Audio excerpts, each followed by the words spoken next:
हाँ जी बच्चों, कल मैंने लास्ट जाते जाते आपको एक टॉपिक शुरू तो कराया था, लेकिन वो टॉपिक हमारा खत्म नहीं हुआ था। उसमें मैंने आपको दो चीजें बताई थी कि एक सब्स्टिट्यूट गुड होते हैं और एक कॉम्प्लीमेंट्री गुड होते हैं। मेन टॉपिक क्या था? टॉपिक था हमारा एक्सेप्शंस ऑफ इंडिफरेंस कर्व, कि इंडिफरेंस कर्व के एक्सेप्शंस क्या होते हैं। पहले मुझे ये बता दो आप कि जो इंडिफरेंस कर्व होता है वो क्या होता है? Graphical representation of different combinations of two goods which provide the same level of satisfaction to the consumer। और सारे बच्चों को पता है कि जो उसमें एमआरएस होता है, मार्जिनल रेट ऑफ सब्सटीट्यूशन, हालांकि वो मैंने पढ़ाया नहीं अभी आपको क्या होता है मार्जिनल रेट ऑफ सब्सटीट्यूशन, लेकिन फिर भी थोड़ा सा हमने उसके बारे में डिस्कशन किया है कि मार्जिनल रेट ऑफ सब्सटीट्यूशन होता है कि एक एडिशनल यूनिट को पाने के लिए, एक गुड की एडिशनल यूनिट को पाने के लिए कंज्यूमर दूसरे वाले गुड का कितना सेक्रीफाइस करना चाहता है। ठीक है ना, कितना सेक्रीफाइस करना पड़ेगा, नहीं चाहता है, कि वो कितना सेक्रीफाइस अपने मन से करना चाह रहा है। और वो सारे बच्चों को पता है वो जो सेक्रीफाइस करना चाहता है, जो रेशनल कंज्यूमर होता है वो सेक्रीफाइस ज्यादा से ज्यादा करना चाहेगा या कम से कम करना चाहेगा? कम से कम सेक्रीफाइस करना चाहेगा। और क्योंकि कम से कम सेक्रीफाइस करना चाहता है तो जो हमारा आईसी होता है बच्चों, वो कॉन्वेक्स बनता है। क्या बनता है? कॉन्वेक्स। ठीक है ना, क्योंकि एमआरएस डिक्लाइनिंग मैनर में होता है। किस मैनर में होता है? घटते हुए मैनर में होता है। अब बच्चों ये टॉपिक है exceptions, exceptions of indifference curve. आम जिंदगी में क्या होता है? आम जिंदगी में इंडिफरेंस कर्व का जो स्लोप होता है, जो एमआरएस होता है, वो डिक्लाइनिंग मैनर में होता है। किस में होता है? लेकिन बच्चों दो केस ऐसे होते हैं जिनमें एमआरएस क्या नहीं होता, इंडिफरेंस कर्व का डिक्लाइनिंग मैनर में नहीं होता, या वो कॉन्वेक्स, या हम ऐसे बोल सकते हैं कॉन्वेक्स नहीं होता। क्या नहीं कॉन्वेक्स होता? इंडिफरेंस कर्व कॉन्वेक्स नहीं होता। ऐसे दो केस है, इनको हम एक्सेप्शन बोल रहे हैं। और एक्सेप्शन ये किसके केस में? एक तो सब्स्टिट्यूट गुड्स के केस में और दूसरा कॉम्प्लीमेंट्री गुड्स के केस में। सब्स्टिट्यूट गुड्स कौन से गुड्स होते बताओ आप मेरे को? हाँ, जिनको हम एक के जगह दूसरे को यूज कर सकते हैं for the satisfaction of same want. ठीक है ना, उस ही वांट को पूरा करने के लिए चाहे तो ये यूज कर लो, चाहे तो ये यूज कर लो, यानी कि इसको सब्स्टिट्यूट करके, इसको हटा करके आप ये भी यूज कर सकते हो। और कॉम्प्लीमेंट्री कौन से होते हैं? जो साथ साथ में यूज होते हैं, हम साथ साथ है ना। कॉम्प्लीमेंट्री कौन से होते हैं? जो साथ साथ में यूज होते हैं। बताना, दो चार एग्जांपल देना। हाँ, ये टैबलेट का ये पेन और टैबलेट साथ में यूज होंगे। हाँ जी, butter and bread and butter, चलो। हाँ, ब्लैक बोर्ड और चौक, वेरी गुड। पेट्रोल और व्हीकल और पेट्रोल या डीजल, ठीक है, ये कॉम्प्लीमेंट्री है। और बताओ। और हाँ जी, फोन और सिम, ठीक है ना, तो ये सब कॉम्प्लीमेंट्री है। बिल्कुल, इलेक्ट्रिकल अप्लायंसेस और इलेक्ट्रिसिटी। अच्छा, सब्स्टिट्यूट के बता सकते हो एग्जांपल? हाँ जी बोलो। टी और coffee, Thums Up, Pepsi, ball pen और जेल पेन। डेयरी मिल्क की जगह नहीं, लेकिन कोई कोई सी भी कौन सी बराबर की आती है उसकी? डेयरी मिल्क का कंपैरिजन 5 स्टार से करोगे? नहीं, डेयरी मिल्क के माफिक कौन आती है? गैलेक्सी आती है, ऐसी ऐसी आती है बिल्कुल सेम। हाँ, चलो, चॉकलेट के बारे में दरअसल हमें ज्यादा पता नहीं, आपको ज्यादा पता होगा चॉकलेट के बारे में। तो क्या चीज मंच की जगह फर्क हो सकती है? हाँ, शायद ये हो सकती है। इसके बारे में वो आती है ना, 5 रुपए की, थोड़ा गरीब से आदमी बचपन में खाते थे हम। ठीक है ना, तुम डेयरी मिल्क थोड़ा अपर लेवल की बात कर रहे हो, खाते नहीं। चलो, तुम्हें पता तो ज्यादा होगा, तुम्हें ज्यादा नॉलेज है चॉकलेट वगैरह के बारे में, मुझे नहीं है इतनी नॉलेज। होनी भी चाहिए। हाँ जी, होनी भी चाहिए। हाँ, खाने के लिए, खिलाने के लिए, देने के लिए। मैंने तो कुछ कहा नहीं, तुम ही अपने आप बता रहे हो।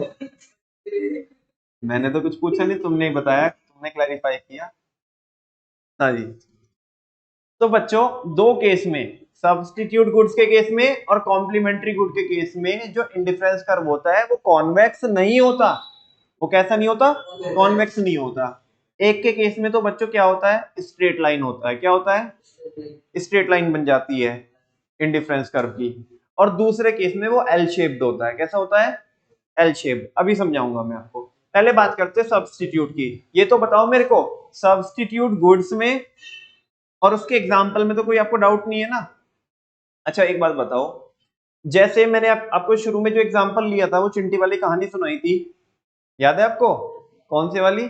कनाडा वाली। कौन से वाली? कनाडा वाली, हाँ जी।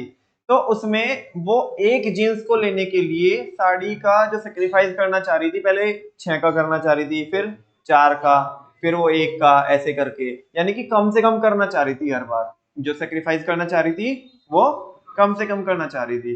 लेकिन मैं आपसे पूछना चाहता हूँ बच्चों, सब्स्टिट्यूट गुड्स के केस में मान लिया आप टी और कॉफी कंज्यूम कर रहे हो। क्या कंज्यूम कर रहे हो? टी और कॉफी कंज्यूम कर रहे हो। अभी अगर मान लिया आप टी को ज्यादा कंज्यूम करना चाहते हो, 1 कप टी का पीना चाहते हो, तो जो कॉफी है, कॉफी का कितना ही सेक्रीफाइस करोगे आप? 1 ही कप। हाँ बोलो ना, क्योंकि उनसे सेम, आपको ऐसे तो नहीं है ना कि 10 कप आप कॉफी के पियोगे तो वो 1 के बराबर होगा, नहीं ना, ऐसा नहीं है ना, क्योंकि सेम सेटिस्फेक्शन मिल रहा है। क्या मिल रहा है? तो जितना आप एक का कंजप्शन बढ़ाओगे, दूसरे का उतना ही क्या करना चाहोगे आप? सेक्रीफाइस करना चाहोगे, और हमेशा ऐसे ही होगा। हाँ बोलो। तो बच्चों यहाँ पे जो हम सेक्रीफाइस करना चाह रहे हैं, तुम देखो यहाँ पे, देखो इस वाले केस में देखो, जैसे कॉम्बिनेशन ए है, कॉम्बिनेशन ए में टी कितनी है बच्चों? 1 है, और कॉफी कितनी है? 5 है। तो ये एक कॉम्बिनेशन हो गया, ठीक है।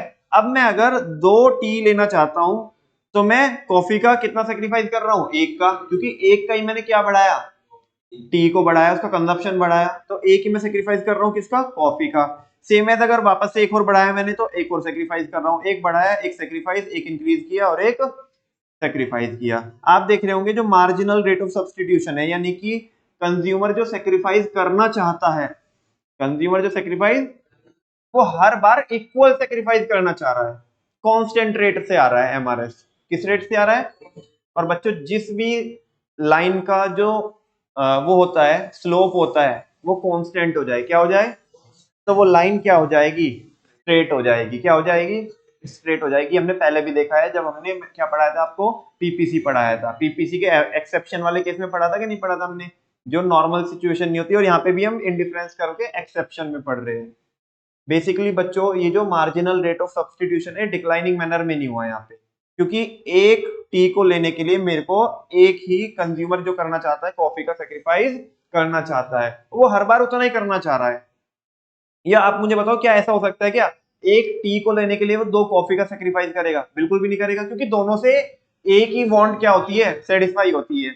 या कभी ऐसा होता है कि तुम मान लिया कहीं रिश्तेदारी में जाओ, तो अगर वो सामने वाला तुम्हें कॉफी ऑफर करे, तो तुम 1 कप लोगे, और चाय बोले तो कह रहे ले आओ 10-15 कप। ऐसे तो नहीं होता ना, कॉफी भी उतनी ले आप और चाय भी उतनी ले।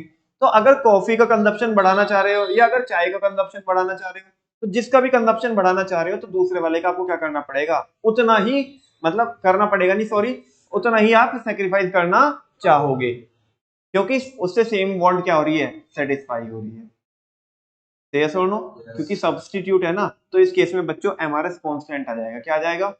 और सारे बच्चों को पता है, जब एमआरएस कांस्टेंट आ गया, तो वो कॉन्वेक्स नहीं होगा, वो स्ट्रेट लाइन हो जाएगी। क्या हो जाएगी? स्ट्रेट लाइन हो जाएगी, क्योंकि मैं हर बार उतना ही सेक्रीफाइस करना चाह रहा हूँ जितना मैं गेन करना चाह रहा हूँ। समझ में आई बच्चों बात? तो देखना, इसका जो कर्व बन जाएगा वो स्ट्रेट लाइन हो गया। ये इंडिफरेंस कर्व है। कौन सा कर्व है? इंडिफरेंस कर्व है। और कैसा हो गया? स्ट्रेट लाइन हो गया। आपको समझ में आया क्यों हो गया स्ट्रेट लाइन? ये क्यों? बिकॉज एमआरएस क्या हो गया? कांस्टेंट हो गया। क्या हो गया? और अगर एमआरएस घटते हुए मैनर में होता, तो फिर ऐसे होता, कॉन्वेक्स हो जाता, फिर तो नॉर्मल रहता ही है। इतनी बात समझ में आई आपको? कोई शक तो नहीं है? आगे चल सकता हूँ? पक्की बात? झूठ मूठ में तो नहीं बोल रहे हो? चलो नेक्स्ट है बच्चों, indifference curve in case of perfect complementary goods. किसके केस में? परफेक्ट कॉम्प्लीमेंट्री गुड्स के केस में इंडिफरेंस कर्व कैसा होता है? इधर आ जाओ, ये वाली टेबल पे आओ। ऊपर कुछ पढ़ाने, अच्छा मैंने पढ़ाया नहीं ना, पहले ये देख लो। सॉरी बच्चों, ये छूट गया इसका टेक्स्ट। ये टेबल और ये तो बता ही दिया मैंने आपको, डायग्राम। इसका टेक्स्ट देख लो। कह रहे हैं when two goods are perfect substitutes, जब 2 गुड्स आपस में क्या होते हैं? परफेक्टली सब्स्टिट्यूट होते हैं, यानी कि एक के बजाय मैं दूसरे को यूज कर सकता हूं। ठीक है ना, then the indifference curve is a straight line. तो उस केस में जो इंडिफरेंस कर्व होता है बच्चों स्ट्रेट लाइन होती है। वो कैसी लाइन होती है? Straight line on which MRS is constant, जिसमें एमआरएस क्या रहता है? कांस्टेंट होता है। Since the consumer would be willing to switch between at a fix ratio, क्योंकि जो कंज्यूमर स्विच करना चाहेगा ना, किससे? जैसे यहाँ पे कॉफी से किस पे स्विच कर रहा है? वो टी पे स्विच कर रहा है। तो जो वो स्विच करना चाहेगा वो फिक्स रेशियो में करना चाहेगा। किस में करना चाहेगा? अगर एक एडिशनली क्या कर रहा है? वो टी को कंज्यूम कर रहा है, तो एक किसको ही सेक्रीफाइस करना चाहेगा वो? बोलो ना, कॉफी को। तो वो फिक्स रेशियो में कर रहा है। और this can be better understood with the help of given table and diagram. ये हम समझ ही चुके हैं। कॉम्प्लीमेंट्री में आ जाते हैं। टेबल पे आओ। इसमें टेबल में देखना कॉम्बिनेशन है ए बी सी। और कॉम्बिनेशन किस चीज के है? लेफ्ट शू का और राइट शू का। ये कॉम्प्लीमेंट्री है नहीं है? कल भी ये बातचीत हुई थी हमारी जाते जाते कि जो जो शूज के जो पेयर है वो क्या है? कॉम्प्लीमेंट्री है। ऐसे तो नहीं बोलते एक तुम्हारे घर पे रखा है एक दे दो बस हमें, या एक चप्पल पहन लेंगे एक जूता पहन लेंगे, ऐसे नहीं होता। ठीक है। अच्छा मैं एक बात बताओ आप मेरे को, अगर आपके पास दो पेयर तो कंप्लीट है और एक पेयर इनकम्प्लीट है, दो पेयर तो कंप्लीट है और एक पेयर क्या है?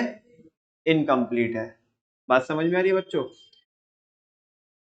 तो अगर मैं तीनों की बात करूं, मतलब तीनों तीन तो नहीं होंगे, ढाई होंगे, ठीक है ना। और अगर आपके पास केवल और केवल कंप्लीट दो हो, एक केस में तो केवल कंप्लीट दो हो आपके पास, ठीक है, और एक केस में आपके पास दो तो क्या हो? कंप्लीट पेयर हो और कुछ का एक्स्ट्रा हो, मतलब चाहे तो एक का एक्स्ट्रा हो, एक ही हो बस, दूसरे का भी क्या हो? एक ही हो। समझ में आ रही है बच्चों बात? तो मैं आपसे पूछना चाहता हूं क्या उसके एक्स्ट्रा होने का भी कोई फायदा है क्या? क्यों? क्योंकि वो एक ही पेयर तो कंप्लीट पहना जाएगा, एक तो सिंगल नहीं पहना जा सकता ना। जैसे इस टेबल में देखना आप, एक कॉम्बिनेशन में देखो, लेफ्ट शू तो हमारे पास कितने हैं? एक। लेफ्ट शू कितना है? एक। और राइट कितने हैं? पांच। मैं आपसे पूछना चाहता हूं लेफ्ट तो कितने ही है और राइट कितने हैं? तो जो राइट में जो एक्स्ट्रा चार है उनका कोई फायदा है? क्यों फायदा नहीं है? वे एक दूसरे के बिना पहने नहीं जा सकते, ऐसे तो बोल रहे हो आप। अरे सारे बच्चों को समझ में आ रहा है? अच्छा दूसरे वाले बी कॉम्बिनेशन में देखना, बी कॉम्बिनेशन में वन वन है, तो ये तो कंप्लीट है। तीसरे वाले में देखना क्या है? क्या है? लेफ्ट में तो कितने हैं और राइट में कितने हैं? तो लेफ्ट के जो चार एक्स्ट्रा है उनका कोई फायदा है? कोई भी फायदा नहीं है, क्योंकि कंप्लीट तो कौन सा यूज होगा? एक ही जो पेयर है वही यूज होगा। अच्छा ए में और सी में फर्क बता सकते हो मेरे को क्या है? ए में तो लेफ्ट का एक है और राइट के पांच है, और इसमें सी में लेफ्ट के पांच है और राइट का एक है। लेकिन अगर मैं आपसे ये पूछूं बच्चों, क्वांटिटी तो कम ज्यादा है नहीं है? तीनों में क्वांटिटी कम ज्यादा है नहीं है? हाँ बोलो। लेकिन अगर मैं सेटिस्फेक्शन की बात करूं, सेटिस्फेक्शन की, तो तीनों से सेटिस्फेक्शन बराबर मिलेगा या अलग अलग मिलेगा? सोच समझ के बताना। तीनों से सेटिस्फेक्शन बराबर मिलेगा या अलग अलग मिलेगा? क्यों मिलेगा बराबर? क्योंकि पेयर तो तीनों में, कंप्लीट पेयर तो एक एक ही बनेगा ना। भले ही एक की क्वांटिटी दो में ज्यादा हो, एक में लेफ्ट की और एक में राइट की, लेकिन वो एक्स्ट्रा क्वांटिटी होने का भी कोई फायदा नहीं है, क्योंकि पेयर तो एक ही पूरा बनेगा ना। yes or no? अच्छा इसका अगर हम एमआरएस निकाले, क्या निकाले? पहले कॉलम में तो कुछ भी नहीं आएगा, डैश आएगा। दूसरे कॉलम में इनफाइनाइट आएगा। क्या आएगा? कैसे आएगा इनफाइनाइट, बता सकते हो आप मेरे को? कैसे आएगा? सेक्रीफाइस अपॉन गेन होता है, ऐसे तो निकालते हैं हम, पिछले चैप्टर में भी हमने ऐसे तो निकाला था। अरे जाने दो यार। इसको पाने की सुनो, किसको पाने के लिए? किसको पाने के लिए? एक को पाने के लिए, यानी कि एक में चेंज कितना हुआ? अगर मैं बी से ए की बात करता हूं तो कितना चेंज आया बच्चों? चार का चेंज आया। लेकिन इसमें तो कोई चेंज नहीं आया, इसमें तो कोई चेंज। और जब वो नीचे में डिवाइड बाय जीरो होगा, नीचे में क्या होगा? Divide by. आप मुझे बताओ जब किसी भी फ्रैक्शन के डेनोमिनेटर में, न्यूमरेटर में नहीं, डेनोमिनेटर में नीचे में क्या आ जाए? जीरो आ जाए, तो वो फ्रैक्शन क्या बन जाता है? इनफाइनाइट। इनफाइनाइट क्या बन जाता है? जीरो जब बनता है जब ऊपर आता है। अरे बच्चों अगर वो ऐसे हो, कोई भी यहाँ पे कोई भी नंबर हो, ये तो बनेगा जीरो। क्या बनेगा? और अगर यहाँ कोई भी नंबर हो और अपॉन में क्या हो, 0 हो, तो ये फ्रैक्शन क्या बनेगा, इनफाइनाइट। क्या बनेगा, तो बताओ यहाँ पे एमआरएस तो नहीं निकाल सकते हम, एमआरएस कितना आया, इनफाइनाइट। कितना आया बच्चों, इनफाइनाइट। कोई डाउट तो नहीं है। अच्छा यहाँ पे क्या हुआ, यहाँ पे तो कोई क्या नहीं हुआ, गेन नहीं हुआ, यहाँ पे तो कुछ नहीं हुआ ना, ऊपर में तो कोई चेंज नहीं हुआ, तो ऊपर में तो कितना आ गया, 0 इस बार, और नीचे में 4 का चेंज हुआ। कितने का चेंज हुआ, 4 का चेंज हुआ, तो 0/4 कितना हो जाएगा, 0। ये देखो ये 0 आ गया। तो यहाँ पे तुम देखो अजीब सा आ रहा है। नॉर्मली जो एमआरएस होता है वो डिक्लाइनिंग मैनर में होता है। किस में होता है, डिक्लाइनिंग मैनर में। लेकिन अगर मैं सब्स्टिट्यूट वाले केस की बात कर रहा हूँ तो वहां पे तो कांस्टेंट आ रहा था, लेकिन यहाँ पे तो अजीबोगरीब तरीके से आ रहा है। एक तो इनफाइनाइट आ गया, एक आ गया 0। अच्छा अगर मैं बच्चों इन कॉम्बिनेशन को प्लॉट करूं, अगर मैं इनको ग्राफ पे क्या करूं, प्लॉट करूं, तो देखना कैसे आएंगे। अलग से प्लॉट करके दिखाता हूं आपको इधर।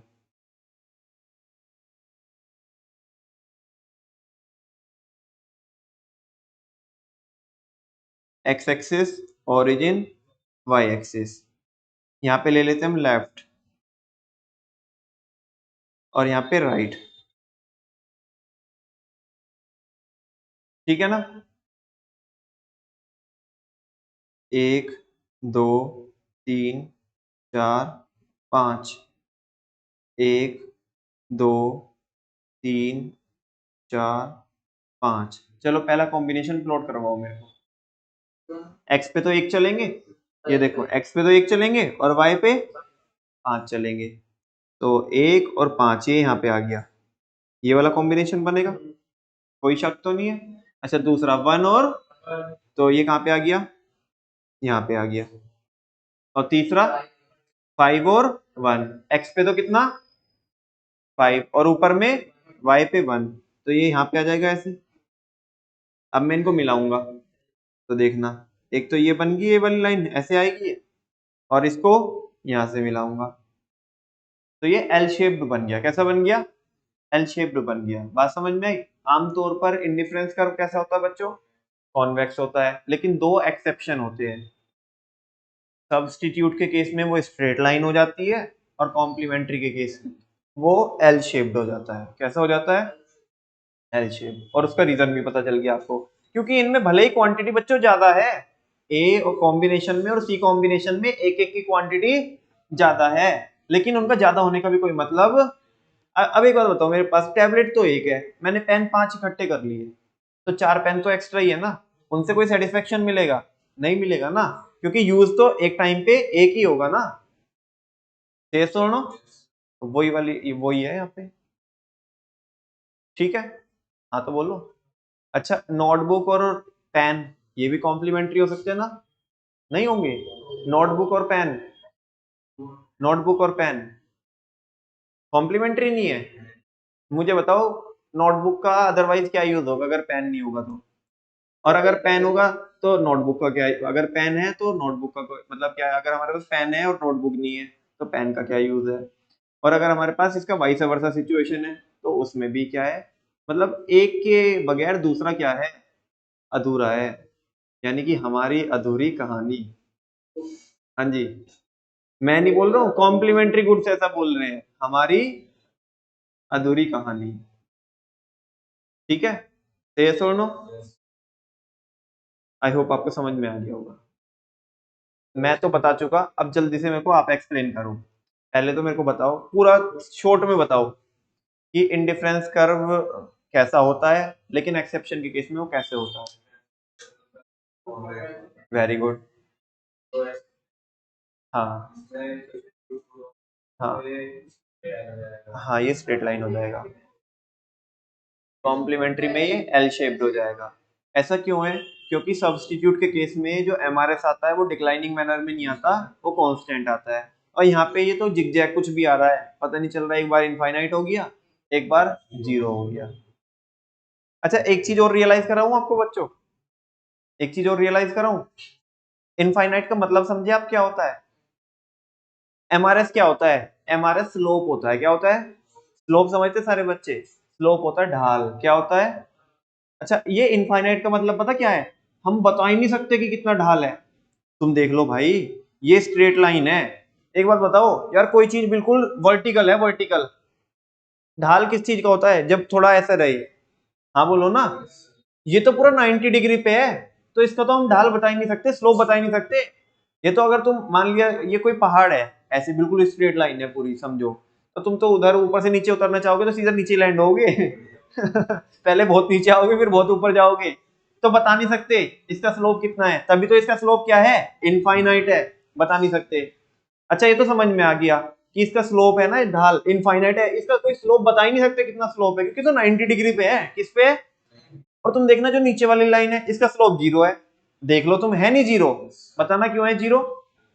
ढाल कहाँ है इसमें? ये तो बिल्कुल क्या है, स्ट्रेट लाइन है, straight line parallel to X axis, तो ढाल कहाँ है इसमें? अरे अगर तुम इस पे कोई चीज रख दोगे तो वो अपनी जगह से हिलेगी क्या? नहीं हिलेगी ना, क्योंकि ये बिल्कुल स्ट्रेट लाइन है। लेकिन ढाल कब होएगा? जब थोड़ा सा मान लिया क्या हो, ऊपर नीचे कुछ तो हो, है ना। मान लिया तुमने यहाँ पे कोई बॉल कोई ऑब्जेक्ट रख दी तो वो नीचे तभी तो जाएगी, क्योंकि ढाल है। और यहाँ पे तो इतना ढाल है कि बता ही नहीं सकते कि इतना ढाल है, तो पूरी स्ट्रेट लाइन है 90 डिग्री, दैट्स व्हाई ये इनफाइनाइट है। तो मुझे समझ भी रहे हो, जस्ट ये मत समझना कि इनफाइनाइट आ गया तो बस उसका कोई मीनिंग नहीं है। उसका मीनिंग ये है कि हम बता ही नहीं सकते कि इसका कितना ढाल है, और यहाँ पे ढाल है ही नहीं है, दैट्स व्हाई इसका स्लोप कितना हो गया, 0। और जब हम नॉर्मली बनाते थे इंडिफरेंस कर्व वैसे, तो देखो ना वो कॉन्वेक्स होता था, इसका ढाल है या नहीं है? हाँ है। तभी, और वो घटते हुए मैनर में आ रहा था, किस में आ रहा था? तभी तो ऐसे अंदर को जा रहा है। और अगर बढ़ते हुए मैनर में आता है, जैसे पीपीसी में आता है, तो वो कैसे हो जाता है? वो कॉनकेव हो जाता है। कैसा हो जाता है? कॉनकेव। मैं सारी कवरेज करके दे चुका हूँ आपको, अभी मुझे बताओ कोई डाउट है क्या? अगर नहीं है तो कोई डाउट आगे चल सकते हैं। टेक्स्ट पढ़ो इसका। कह रहे हैं when two goods are perfect complementary goods, जब दो गुड्स क्या होते हैं, परफेक्ट कॉम्प्लीमेंट्री होते हैं, यानी कि एक के बगैर दूसरा रह नहीं सकता। Then it consist of two straight lines, तो कह रहे हैं यहाँ पे दो स्ट्रेट लाइन बनती है, एक तो पैरेलल टू वाई एक्सिस, एक पैरेलल टू एक्स एक्सिस, बना के दिखाई मैंने अभी, ठीक है। तो दो स्ट्रेट लाइन बनती है विद अ राइट एंगल, और ये क्या बनाती है, राइट एंगल। अरे राइट एंगल तो बना रही है, ठीक है ना, जहाँ पे वो 90 डिग्री बन रहा है बीच में, ठीक है ना। Band which is convex to the origin, ये है तो कॉन्वेक्स ही। अरे देखो कैसे होता है बच्चों, कॉन्वेक्स ऐसे होता है ना, लेकिन ये अजीबो टाइप का कॉन्वेक्स है, ये ऐसा कॉन्वेक्स है, नहीं समझा? ठीक है ना। तो इसलिए बोल रहा है कि दो लाइन आपस में क्या होती है, एक जगह मिलती है इन द सेंस, और इस तरीके से मिलती है कि वो 90 डिग्री का एंगल बनाती है, राइट एंगल बनाती है, ठीक है। और ये होती कॉन्वेक्स ही है। कैसी होती है? कॉन्वेक्स इसलिए कि ओरिजिन के करीब है ना ये बीच वाला जो पोर्शन है, और एक्सट्रीम जो इसके एक्सट्रीम्स है वो दूर है, ठीक है।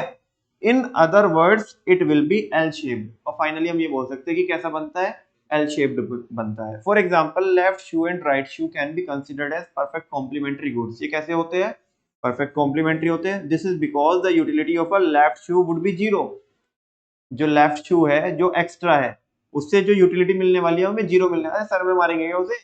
घर में रखोगे तो उल्टा मम्मी के हाथ लग गया तो तुम पिटोगे, ठीक है ना। तो यूटिलिटी नहीं मिलेगी, सिर्फ डिसयूटिलिटी मिलेगी। तो कह रहे हैं कि वो मजाक की बात है, कहने का मतलब है कि बेसिकली पर्पस जिस पर्पस के लिए होता है उसमें तो यूज आएगा नहीं वो, ठीक है ना। तो उससे तो यूटिलिटी क्या मिलने वाली है, 0 मिलने वाली है। Without a right shoe and vice versa, अगर कौन नहीं हुआ, राइट वाला नहीं हुआ। और इसकी उल्टी सिचुएशन होगी। उल्टी सिचुएशन क्या होगी कि अगर हमारे पास राइट वाला एक्स्ट्रा है तो राइट वाले की कोई यूटिलिटी नहीं मिलेगी, और जब तक क्या नहीं होगा वो लेफ्ट वाले से मैच नहीं होगा। कुल मिला के तीनों कॉम्बिनेशन में क्या बोल रहे हैं, तीनों कॉम्बिनेशन से इक्वल सेटिस्फेक्शन मिलेगा, भले क्वांटिटी क्या हो, दो में ज्यादा हो, क्योंकि पेयर तो कंप्लीट एक एक ही हो रहा है ना। ये है फाइनली। कोई डाउट तो नहीं है बच्चों? नेक्स्ट है इंडिफरेंस सेट। क्या है? नेक्स्ट टॉपिक है इंडिफरेंस सेट। एक बार अभी तक देखिए हम क्या क्या टॉपिक पढ़ के आ चुके हैं इस वाले उसमें, इस वाले चैप्टर में। एक तो पोर्शन हम कंप्लीट कर चुके हैं, मार्जिनल यूटिलिटी एनालिसिस वाला, जो एल्फ्रेड मार्शल ने दिया है। हिक्स एंड एलन वाले कॉन्सेप्ट देखिए। सबसे पहले हमने जनरल देखा था कि इन्होंने बताया था कि उसको हम क्या कर सकते हैं, मेजर नहीं कर सकते, केवल रैंक दे सकते हैं। यहाँ से शुरू होता है। अच्छा, और फिर हमने पढ़ा इंडिफरेंस कर क्या होता है, ए टॉपिक है बच्चों। देखो ये कौन से वाली हेडिंग है, कौन से वाली सब हेडिंग है, जो हिरारकी, हिरारकी कौन सी है, फर्स्ट वाली हिरारकी है ना, फर्स्ट वाली सब हेडिंग है ना बच्चों। मेन टॉपिक चल रहा है कंज्यूमर इक्विलिब्रियम। क्या चल रहा है? Consumer equilibrium. उसके अंदर फिर एक मतलब अलग से मैंने हेडिंग बनाई थी, थियरीज ऑफ कंज्यूमर इक्विलिब्रियम। अरे वो नीचे वो दो बॉक्स से नहीं बने थे उस पेज के नीचे, बिल्कुल एक कार्डिनल अप्रोच और एक ऑर्डिनल अप्रोच। हाँ बोलो ना, थियरीज ऑफ कंज्यूमर बिहेवियर, वो मेन हेडिंग थी।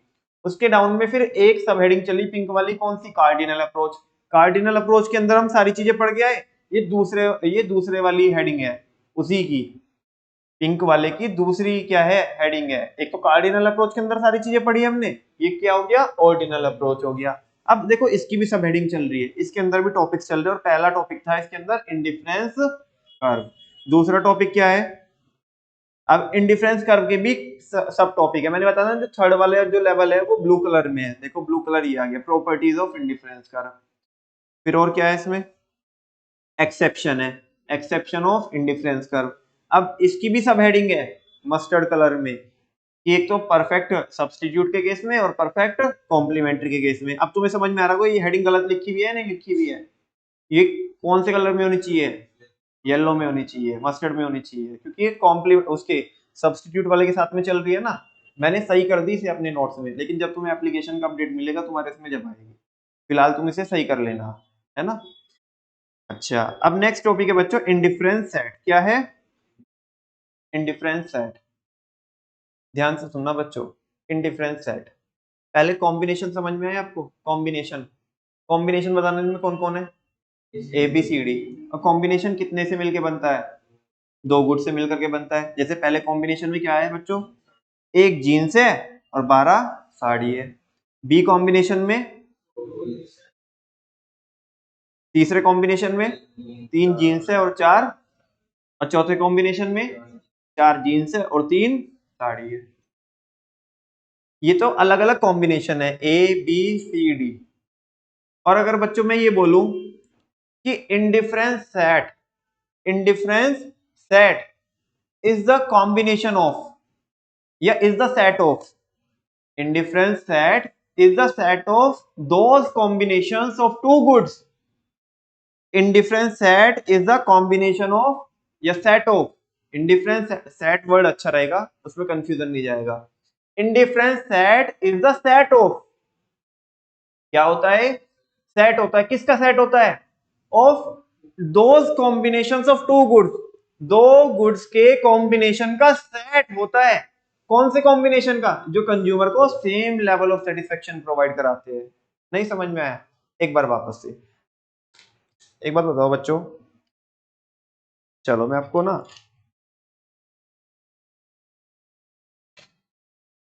ध्यान से देखना।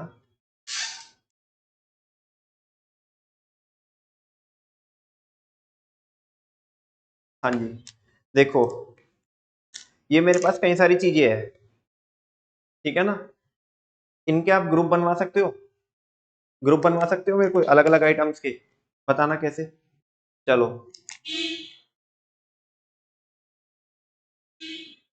अब बोलो नालायको, सांप सूंघ गया क्या तुम्हें। हाँ जी, कहाँ पे रखूं इसे, अच्छा ये कहाँ पे रखूं, ये कहाँ पे रखूं इसे, कहाँ पे अलग रखूं, हाँ जी, ये इसी के साथ, ये इसके साथ, पेन के साथ, ये ये ये पेन है लेकिन अलग किस्म का पेन है, तो इसको इसके साथ रखना चाहिए अलग रखना चाहिए, अलग रखना चाहिए। बात समझ में आ गई।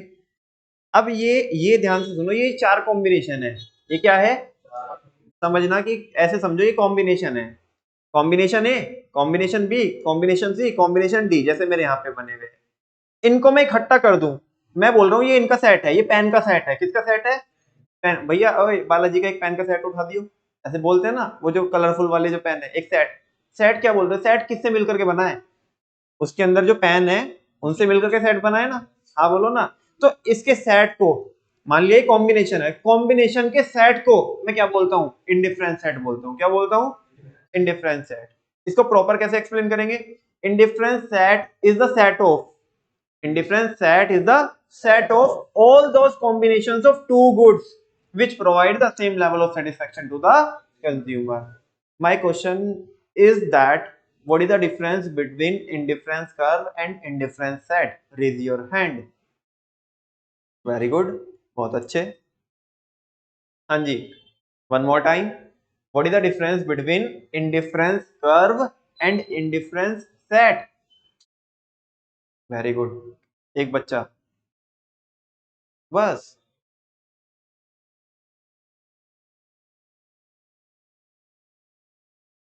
एक बार ध्यान से पढ़ लो, इंडिफरेंस सेट क्या है, पढ़ा दूं क्या?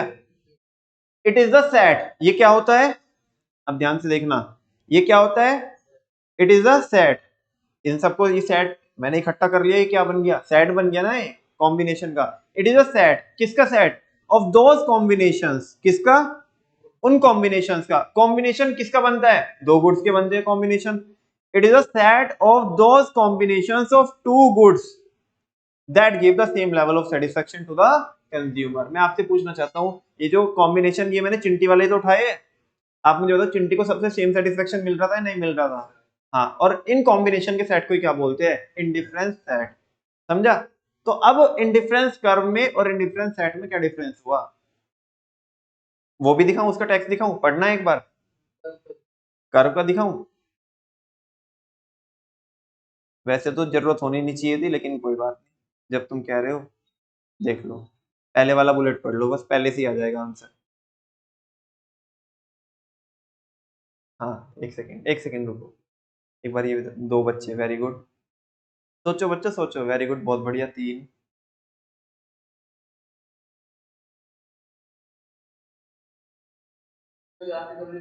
अरे बोलना नहीं है अभी, अभी तो मैं पूछ रहा हूँ कि आता है नहीं आता, रेज योर हैंड। चार बच्चे, वेरी गुड, एक दो तीन चार, चार बच्चे, एक दो ढाई पौने तीन और ये तीन। वेरी गुड, ये तो क्या होती है? ग्राफिकल रिप्रेजेंटेशन होती है। वे बस कॉम्बिनेशन का सेट है, इतना से तो फर्क है। अरे वो कॉम्बिनेशन को ग्राफ पे बना दो तो क्या बन के आएगा? इंडिफरेंस कर्व आएगा। वो ग्राफिकल रिप्रेजेंटेशन होती है, लेकिन उन कॉम्बिनेशन का सेट बना लो। क्या बना लो? बस उसको क्या बोल रहे? Indifference set. क्या बोल रहे? बात खत्म यार, इतनी सी बात थी, मोटा मोटा सा डिफरेंस था। तुम्हारा भी आंसर यही था? हाँ भाई, तुम्हारा भी यही था। अब हाँ, हाँ जी, एक बार वापस से पढ़ो, देखो, जिन्होंने हाथ नहीं उठाया था वापस से देखो।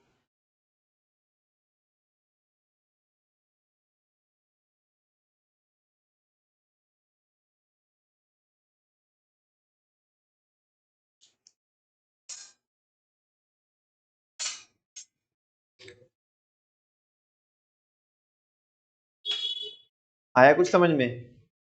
क्या लिखा हुआ है? It is a set. ये क्या होता है? सेट होता है किसका? उन कॉम्बिनेशंस का। किन कॉम्बिनेशन का? दो गुड्स के उन कॉम्बिनेशन का सेट होता है, जो कॉम्बिनेशन कंज्यूमर को same level of satisfaction offer करते हैं, प्रोवाइड करते हैं। कोई doubt? Let us now understood with the help of given table. ये टेबल आपको समझ में आई चुकी। किसको सेट बोलूंगा मैं? इसको बोलूंगा सेट। ये तो कॉम्बिनेशन है। ये क्या है? Combination one. ये क्या है? Combination two. ये क्या है? Combination three. ये क्या है? Combination four. और ये क्या है? ये सेट है। क्या है? किसका सेट? इंडिफरेंस कर्व की जो कॉम्बिनेशन है उनका सेट है, जिसको हम क्या बोलते हैं? इंडिफरेंस सेट बोलते हैं। क्या बोलते हैं? Indifference set. हाँ जी, एक बच्चा पिछली बार बोला, हाँ भैया, जैसे हम वो कहते हैं ना जा करके, भाई एक दिल बाग का सेट दे दियो। अब वो सेट कैसे बनता है पूरा? बात तो सही है उसकी, ठीक है ना भाई, सेट समझा रहा है वो, सेट कैसे? एक हालांकि मुझे पता नहीं, वही बता रहा था कि कैसा होता है। एक तो वो, हाँ नालायक। नहीं, ऐसे में, ऐसे मामलों में बच्चों को ज्यादा नॉलेज होती है। मैं तो बच्चों से सुन करके आपको एग्जांपल बता रहा हूँ। तो उसमें बताना, एक तो मेन चीज आती है, और एक हाँ लेके आओ ना, बुढ़ाने में रहने देगा मेरे को नहीं। हाँ, एक तो मेन चीज आती है उसमें, उसके साथ में एक चीज और डलती है कोई।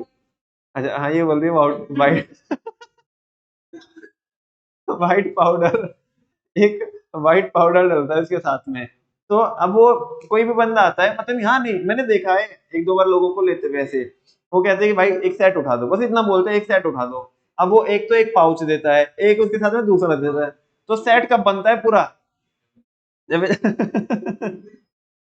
ऐसे हमारे यहाँ पे सेट कब बन रहा है?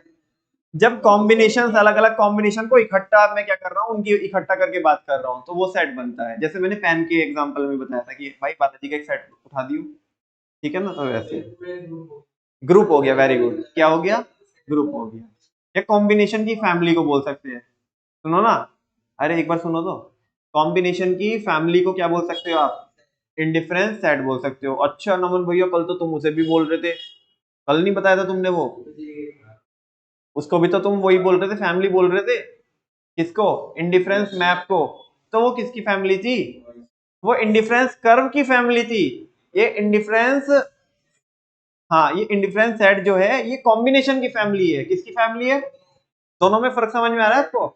आधे बच्चे ऐसे ही चक्कर काटते फिरते कह रहे ये भी वही था, ये भी यहाँ पे भी यही है और वहां पे भी वही था। तो दोनों में फर्क समझ में आ रहा है ना? कोई डाउट? आगे चले, छोटे छोटे छोटे छोटे कॉन्सेप्ट है ना, पिद्दी पिद्दी से आगे। नेक्स्ट है मोनोटोनिक प्रेफरेंस। क्या है भैया? कैसे अजीब अजीब से कॉन्सेप्ट है ये, मोनोटोनिक प्रेफरेंस। अच्छा एक बात बताओ मेरे को, ये चर्चा हमारी पहले भी हुई भी है, और मैंने आपको एक बार ये बोला था कि बाद में पढ़ाऊंगा इसे, आगे आएगा टॉपिक, आज ये टॉपिक आ ही गया। सुनो,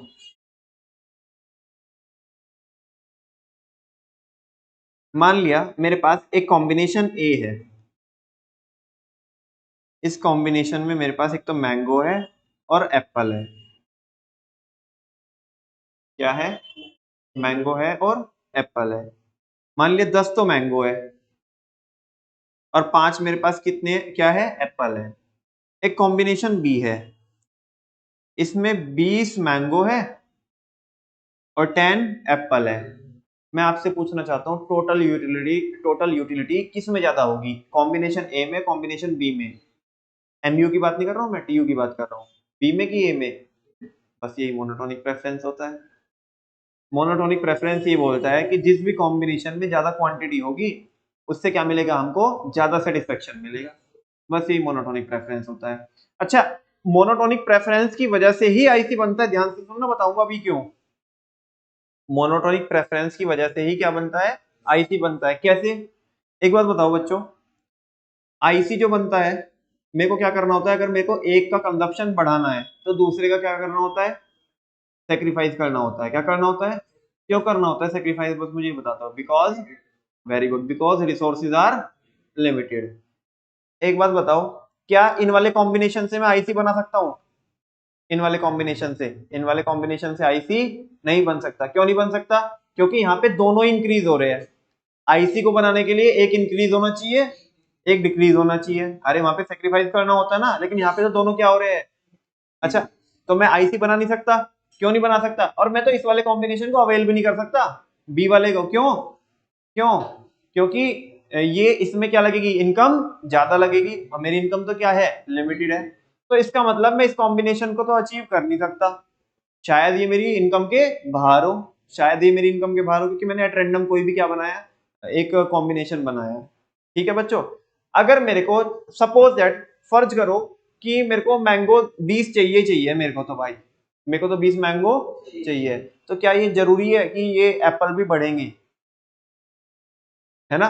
और अगर मेरे पास लिमिटेड इनकम है तो मेरे को एप्पल का क्या ही करना पड़ेगा? सेक्रीफाइस करना पड़ेगा, तभी तो क्या बनेगा? तभी तो मेरे को जो आईसी बनाना था, रिक्वायर्ड आईसी, वो आईसी जब तो बनेगा ना। इसमें इस केस में तो बन नहीं सकता ना। और नॉर्मली मोनोटोनिक प्रेफरेंस क्या होता है? मोनोटोनिक प्रेफरेंस होता है कि जैसे जैसे हम क्या करेंगे, ज्यादा कॉम्बिनेशन में ज्यादा क्वांटिटी रखेंगे तो उससे हमें टोटल सेटिस्फेक्शन क्या मिलेगा? ज्यादा मिलेगा। सेम क्यों मिलेगा? एक बात बताओ, अगर मेरे पास 10 मैंगो हो और 5 एप्पल हो, इनसे टोटल यूटिलिटी मेरे को मान लिया 100 यूटिल्स की मिली, सपोज दैट 100 यूटिल्स की मिली। वैसे तो ऑर्डिनल अप्रोच में मैं बता नहीं सकता कि कितने की मिली, क्योंकि ऑर्डिनल अप्रोच में क्या बोलते हैं? ज्यादा मिली या कम मिली। ठीक है, चलो कितनी भी मिली है, कुछ भी मिली, लेकिन मैं अगर आपसे बोलूं कि कॉम्बिनेशन बी से कम मिलेगी, ज्यादा मिलेगी या उतनी मिलेगी? हाँ, बस वही तो बोल रहा हूँ मैं। तुम अभी बोले थे कि सेम मिलेगी, मेरे को ये बता दो सेम कैसे मिलेगी?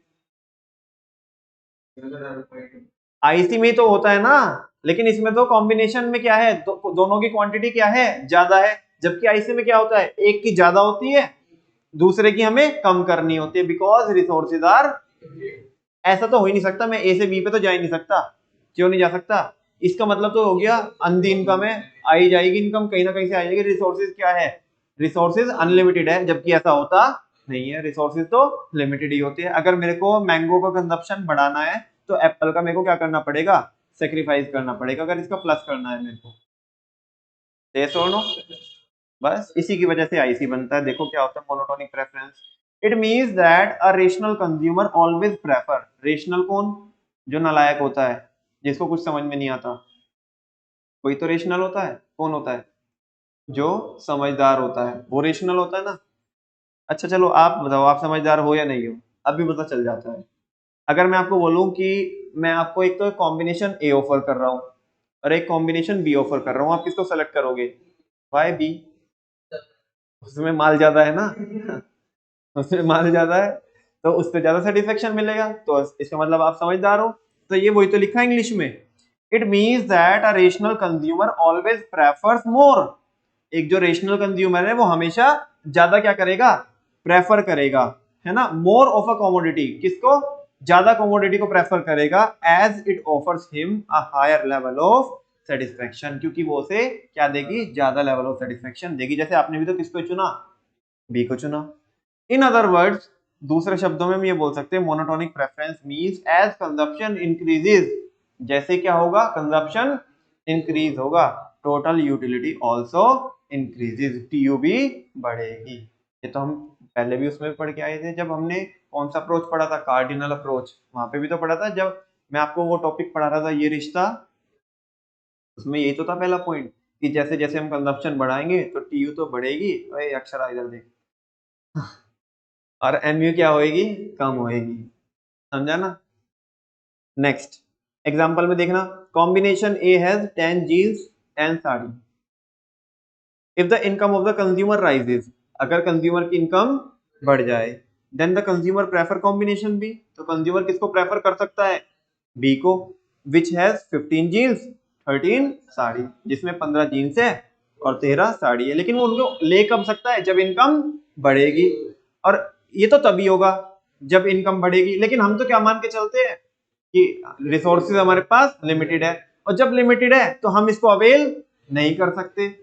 तो हमें क्या करना पड़ेगा, एक को बढ़ाने के लिए दूसरे को सेक्रीफाइस करना पड़ेगा। दैट्स वाई कौन पिक्चर में आता है, इंडिफरेंस कर्व। कौन आता है पिक्चर में, इंडिफरेंस कर्व। ठीक है ना? तो ये बोल रहा है कि as it offers higher satisfaction than A, क्योंकि जो कॉम्बिनेशन बी है वो ए से ज्यादा सेटिस्फेक्शन दे रहा है। यस और नो? कोई डाउट तो नहीं है? ये देख लो छपरी है, मैंने पढ़ा दिया था पहले ही आपको, इंडिफरेंस मैप रिपीट हुआ है। क्या होता है indifference map? It refers to the set of indifference curve. ये किसका सेट होता है? ओ, अभी भी तो ये बता रहे थे थोड़ी देर पहले भी तो, वो कॉम्बिनेशन का सेट था। किसका सेट था? ये कर्व का सेट है। किसका सेट है? कर्व का सेट है। समझ आ रही है बच्चों बात? तो बस, in other words the family of the indifference curve, जो फैमिली होती है किसकी, इंडिफरेंस कर्व की, is known as the indifference map. उसे क्या बोलते हैं, इंडिफरेंस मैप बोलते हैं। और ये मैंने बना के भी दिखाया था कल आपको, मैंने 4 बना के दिखाए थे ना, तो कितने बना लो, फैमिली है भाई। ऐसा भी कर सकते हो, हम दो हमारे दो, या ऐसे भी कर सकते हो, हम दो हमारे गिन लो। ठीक है तो वो तो अभी इसमें कितने ही बना लो ना, फैमिली तो फैमिली है। IC4 IC5, है ना, एक जन्म भी कम पड़ जाएगा, कितने ही बना लो, फैमिली है।